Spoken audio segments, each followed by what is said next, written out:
প্রতিটি মানুষ চিকিৎসা পাবে তার প্রয়োজন অনুযায়ী, সামর্থ্য অনুযায়ী না। একটি সুস্থ দেশই উৎপাদনশীল, আত্মনির্ভর ও সার্বভৌম। স্বাস্থ্যসেবা কোন সুবিধা না, স্বাস্থ্যসেবা একটি মৌলিক অধিকার। প্রত্যেক নাগরিককে মর্যাদা ও সম্মানের সঙ্গে স্বাস্থ্যসেবা প্রদান করাই বর্তমান সরকারের সংকল্প।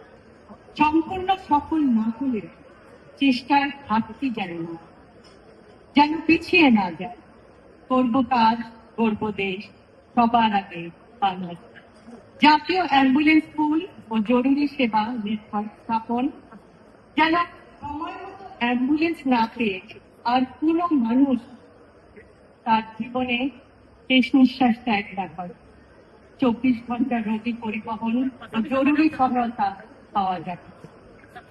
মেডিকেল শিক্ষা ব্যবস্থাকে আধুনিক এবং যুগোপযোগী করার জন্য সরকারি মেডিকেল কলেজ ও স্নাতকোত্তর ইনস্টিটিউট সমূহের উজ্জ্বল বিশেষ গুরুত্ব আরোপ করা হবে। প্রতিটি স্বাস্থ্যকর্মীর জন্য থাকবে সুসংগঠিত কর্মজীবন পরিকল্পনা।